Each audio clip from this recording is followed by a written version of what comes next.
Hey, welcome back to another episode of the She's Making an Impact podcast. I'm your host, Rachel Ngom. Today, let's talk about PR strategies and help you get more visible. I have brought on Miss Gloria Chou. She's an award-winning small business PR expert and pitch writer who teaches early stage founders how to hack their own PR with her proprietary 3-step CPR pitching method, one that's helped thousands of bootstrapped small businesses. This episode, it's like quick. Oh my gosh, so much value. She is a very quick talking New Yorker, so you might need to slow it down a little bit if you really like, if you're going to take notes and really absorb it and or listen to it twice. There's a ton of good stuff in here. I'm so excited for you to listen. So let's dive in. Hey, Gloria, welcome to the show. Thank you for having me. Well, I'm excited to chat. Why don't we start off? Just tell us a little bit about you and what you do. All right. So I am a former diplomat turned small business PR expert. So if anyone is looking to make a career transition, this episode is for you. Love it. How'd you make that transition? How'd you get started? It's such an interesting question because I always felt like I just love to be everyone's unofficial hype woman. And like, I'm just always hyping people up. And so I felt like PR was something that was like natural for me, but I ended up taking a role in government because I, was raised in a bilingual, bicultural household. So I was really interested in diplomacy. And then after, entering into the government, I realized like bureaucracy really isn't for me. Mm-hmm. And so I kind of like had a midlife crisis, if you will. And I moved back home and gave up my pension and kind of started over. And I realized like, I just really love to work with entrepreneurs. And I just started cold calling newsrooms to see how I can get them in because I've never worked at a PR agency. And it's literally through cold calling thousands of times without any contacts, without any rubric of what to do that I came up with my framework that I now teach other entrepreneurs how to hack their own PR. Ooh, let's dive into the framework. Can you share that with us? Yes. So you're not going to hear this anywhere else because again, I never had any contacts, right? So, and I really do think that for a lot of founders and bootstrapping entrepreneurs, they don't necessarily, have the contacts either. So this framework really works for anyone. And I realized that from cold calling and pitching thousands of times, I started to pick up on patterns of when the editor would actually respond. And this framework is called my CPR Pitching Framework. So CPR stands for the 3 things you need to have in your pitch. C stands for credibility, P is your point of view, and R is relevance. And if you have those 3 things, usually you're about 90% of the way there. Okay. Can you give an example of what that might look like? Yeah. So if you're writing an email, right, I usually like to start with CPR reverse. So like R stands for relevance. The journalist needs to know why your pitch is relevant because what they don't want is to be an advertising vehicle for you. So the more you're giving them your marketing spiel or your newsletter and copy and pasting, like that is like the last thing you want to do, because then the editors will be like, well, why don't you buy an ad? So how do we like escape the trap of buying an ad? Is you need to position your pitch, not as a marketing pitch, but as a newsworthy pitch. So using the CPR method, you can set the stage by saying why it's relevant. So for example, I worked with someone who is a career coach, right? A very saturated market. He wanted to use PR to differentiate himself. So the relevance piece is the fact that, with the pandemic, it's been really difficult for people to navigate what's going to happen with their careers. So that's R, like setting up the relevance, or maybe giving a quote or statistic. And then the middle part is I usually like 3 bullet points, which is P stands for point of view. So 3 bullet points on how you can ace your first virtual job interview, or 3 ways you can stand out online because now no one's going to networking events, right? Whatever your point of view is, because remember, experts have point of view. And the whole point of making yourself newsworthy is by positioning yourself as an expert. It might be something contrarian. It might be like, other experts say that you need to do this on your resume, but I actually found that you shouldn't do this, right? So think about how you can be a little bit different. And then you want to conclude it with just 1 or 2 sentences about your credibility. It doesn't mean that you need to be featured. It doesn't mean you need to have an award. It could be as simple as saying, I am a career coach helping people navigate this new environment, right? Or it could be, I'm a mompreneur and I've witnessed this firsthand. And so here are my meal prepping tips or whatever that is. That's usually how it works in terms of the email structure. How long should that be? You know what I always say, it takes more skill and expertise to communicate in a more concise way. Mm-hmm. So whatever it is that you have in your current form, just keep keep like dwindling it down, right? Peel away the layers of an onion. One of the ways that you can tell someone is kind of a novice or hasn't really done a lot of pitch writing is if it's really, really long. And remember, editors get hundreds of emails a day. So it starts with the subject line, and every single sentence you are competing for their attention. So I say no longer than 2 to 3 paragraphs maximum. If you have a really interesting founder story, like I worked with someone recently in my PR starter pack community, she was a real estate broker turned beauty entrepreneur. So yeah, like it might have 1 or 2 more sentences about how she made that career leap. But if it's a pitch about, like that's very specific, maybe it's a product oriented pitch or something about selling your services, or maybe you're doing something unique, you're doing not a fundraising, but a challenge or something like that, 5-day challenge, then it can be a lot shorter, just a couple bullet points and that's it. Short, sweet, to the point. Love it. What about the email subject line? So I always say your email is only as good as the subject line, because if the editor doesn't open it, then you're screwed, right? So the subject line, I don't like it when it's gimmicky, like, look at this, or, something like that, because it just reads as spammy. So you actually want the subject line to communicate what the actual article might be. So it might be 3 ways to ace your first virtual interview, or 5 time management tips for moms with ADHD kids, or something like that, that tells them and to communicate exactly what it is. You want to make sure that it's not super long, because again, preview cuts it off, but you also don't want it to be so short where they don't understand what you're communicating. What you don't want to do is put, your name, your company, and the word pitch in it, because it's, first of all, they don't know your company. It's not relevant. So always figure out what the article that you might be mentioning might read like. And then I would like to reverse engineer it. So if you're someone who's like a fitness pro, right, think about an article that you could add value to, right? If you do something that's like for lower impact. So actually like figure out what the article would look like the headline, and then write the pitch to fit that. And one way you can train yourself to think in a very headline worthy way is to install a Google News alerts. You literally put in the Google search box Google News alert. And every day it's going to ping you with the top headlines regarding your keywords. It's going to help you to train yourself to not speak in such a marketing way and start to formulate your newsworthy pitch. Okay. Whew. I'm going to take a breather, because this is so good. My head is spinning. Oh my goodness.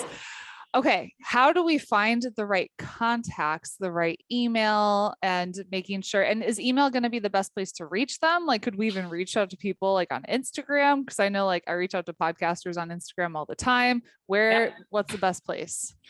I will say that with the power of social media and the fact that we're not networking, your chances of getting into that VIP's inbox is just as good as the next person. So yes, definitely leverage the world of social media.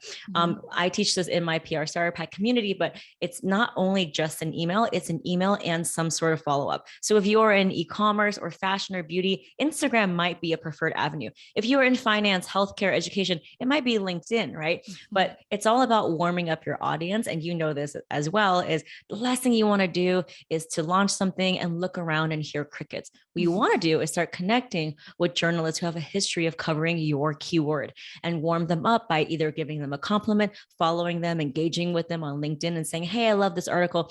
So that way, when you do announce them and ask for something, they already kind of know who you are. So that's kind of the macro way of how you build a relationship.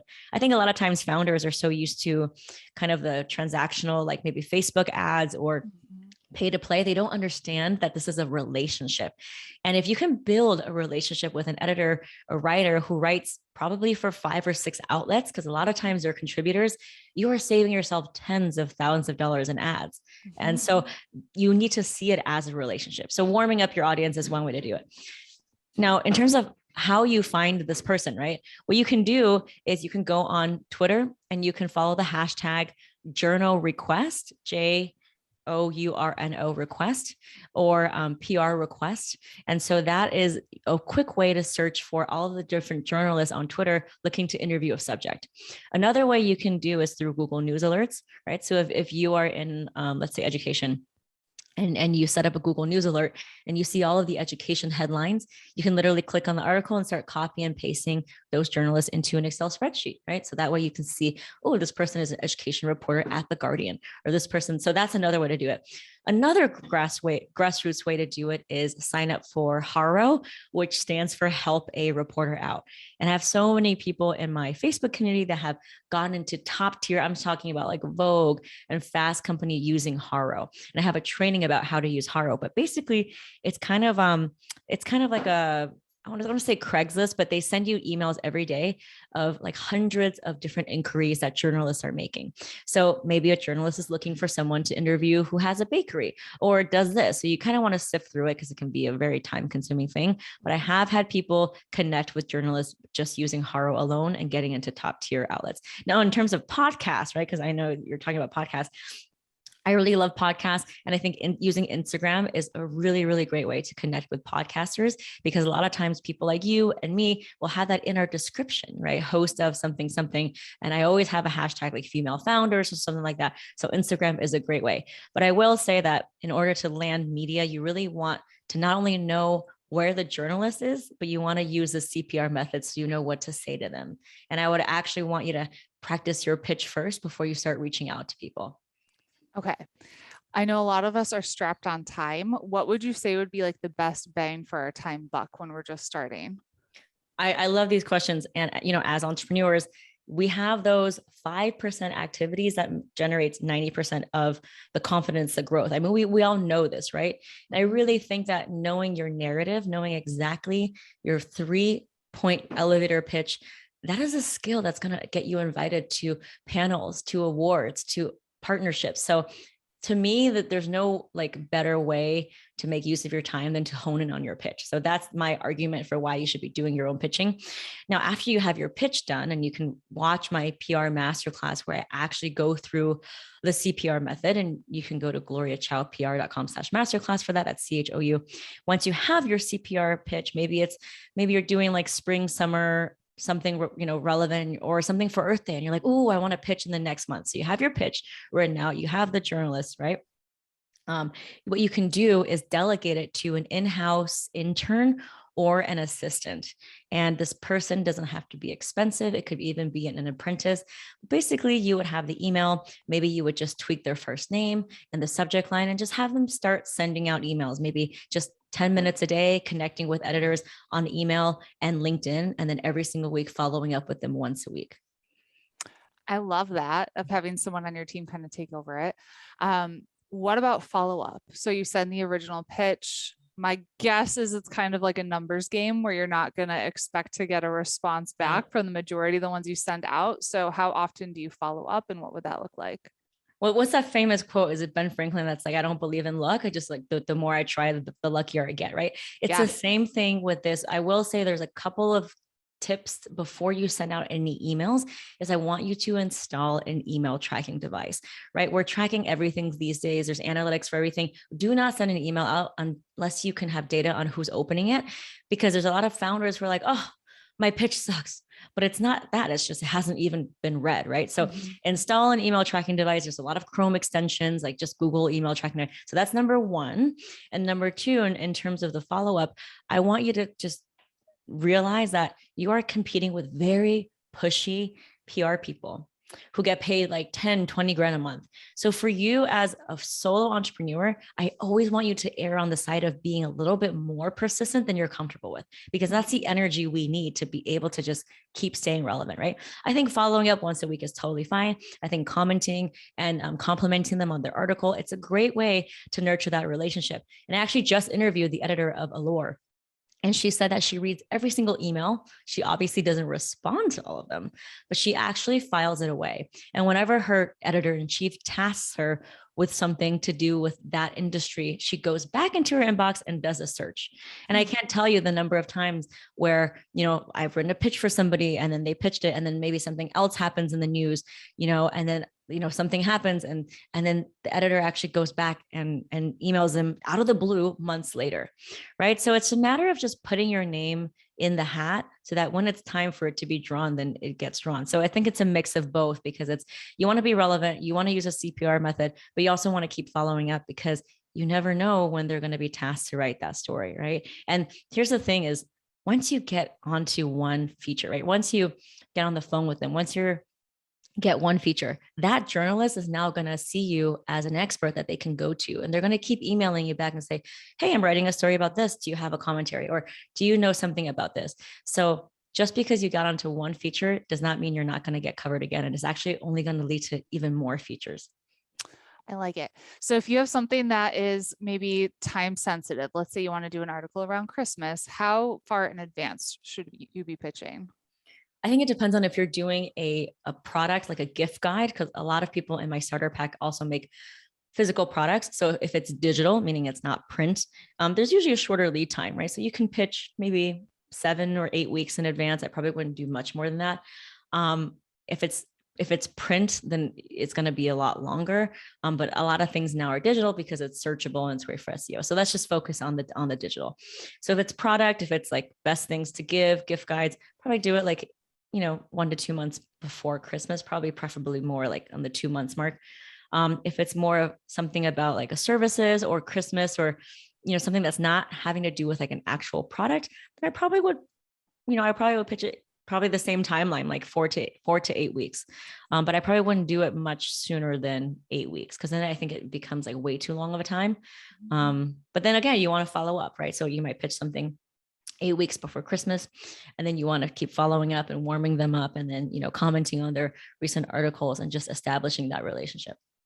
Okay. So how can, I want us to actually dive into maybe some examples of, let's say we have an idea that we want to talk about. How can we position ourselves as having something that's like a newsworthy angle? Ooh, this is such a good question. I think the relevance piece is probably the hardest thing for founders to get, right? They understand the CPR method in terms of credibility. They understand point of view, but relevance. Why would an editor want to cover this right now and not file it away for 5 years later, right? Sorry, there's a fire truck going. But happens when you're in New York. Yeah. So the relevance piece is the one piece that I think a lot of founders struggle with.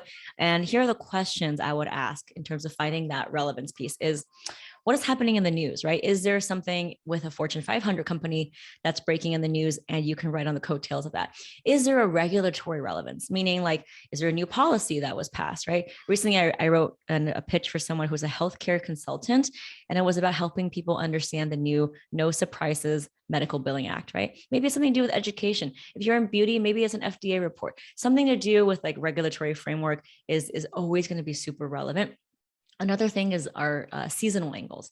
So like I said, with my client who got onto like Forbes and Entrepreneur and Inc., it was something about graduation. So it was around like the May timeframe, right? And what he actually did is he used a simple survey, cross-comparing 2009 recession grads with 2020 pandemic grads, and cross-compared their attitudes and optimism or pessimism with what's going to happen with the workplace.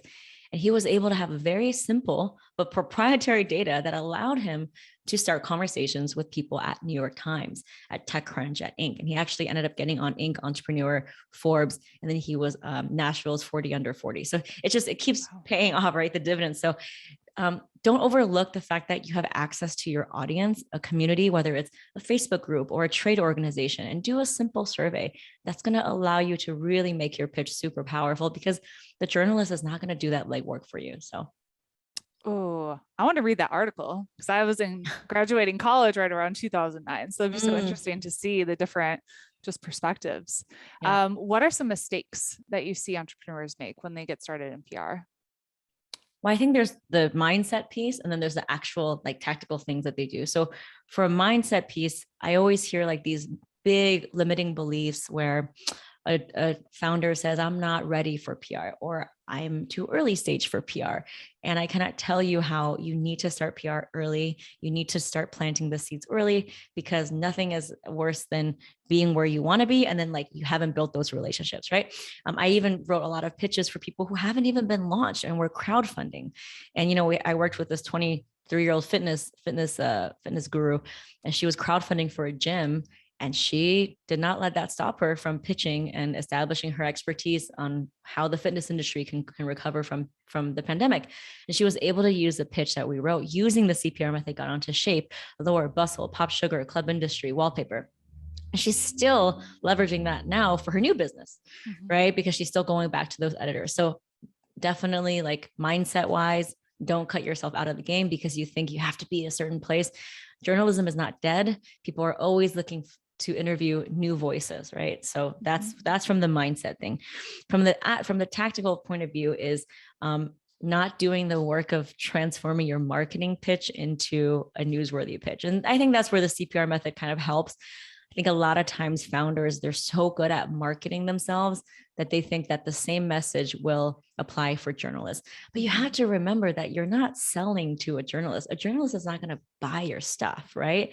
So that's, I think the hardest thing is to like transform that. And obviously, the CPR method helps. But if your pitch is sounding a little marketing, or maybe you're giving them a coupon code or something like that, you're already kind of off on the wrong foot. So I encourage you to kind of dig a little deeper and work a little bit more on your pitch. Okay. When it comes to mindset, the two words that are kind of coming to me about the characteristics that you need to be bold and you need to be relentless. Like that's kind of what I'm hearing you say, of just like, you got to be bold, you got to put yourself out there, and you got to do it over and over and over again without giving, like even how you started of like, I called thousands of people. I'm like, oh dang, like girls on a mission. Yeah. Cause that's the upside, right? The upside of that is so much. It's like you knowing exactly where an editor is, maybe even having their speed dial in your back pocket and being able to be invited to conferences that they host. A lot of times founders, I don't know if it's like a laziness thing or they just think that they don't have a chance. And then they just keep paying endlessly for ads. And, customers that's not going to get you the credibility, right? So I think right now you not only need that traffic, but you need credibility, you need authority. And unfortunately, without organic, like media, you're not going to get that credibility. So you're not going to be able to check all of those boxes, especially if you're doing something that's a service based, right? Where you are the consultant. Being able to have organic PR, it's going to allow you to charge way higher prices and stand out against your competition. So amazing. So what do you think in terms of us trying to do it ourselves versus hiring a PR agency to kind of take over and do it for us? I'm not hating on agencies. I think that they're great for companies with deep pockets and really, really long timelines. But the people that I work with are everyday, ordinary small business heroes. They are single moms, they're bootstrapping, and it's just the model doesn't work for them, right? And I think to allow them to understand how they can add value, how they can connect with journalists. I teach this all the time in my Facebook community too. It's really given them the confidence to know that they deserve to be seen, heard, and valued. So just from a confidence point of view, it's really game changing as well. And again, it's just allow them to save so much money. I understand that time is an issue, but again, you can always delegate it to an intern or an assistant. And if you send it through your company email, I usually like to send pitches out with like team at or hello at. That way you own those relationships, right? You didn't know exactly who's opening it. And that's going to allow you to free yourself up from always depending on someone else. Because listen, we're not going to fancy networking hours. We're not going to cocktail hours anymore. We're all at home. So why not just do it yourself and have insight and clarity into that process? You can still hire an agency later, but at least you know what you're doing. At least you know what they're doing. Mm-hmm. Awesome. What does it mean to you to make an impact? Ooh, for me, I know that I'm here on earth to do one thing, and that is to elevate the voices of women-owned businesses, right? Most of my community are women of color, over 80% of them, and they are just amazing. And traditionally, they have been cut out of the conversation. So that is what I am here to do to make an impact, is by elevating their voices. Love it. What's one of the best books you've read?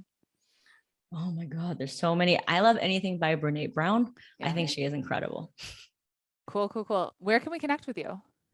So you can connect with me. I have a free masterclass where you can actually see real examples, word for word, of the CPR method and how it led to features in Fast Company and Martha Stewart Living in Allure. And you can watch that right now at Gloria Chou PR.com/masterclass. Chou is spelled CHOU.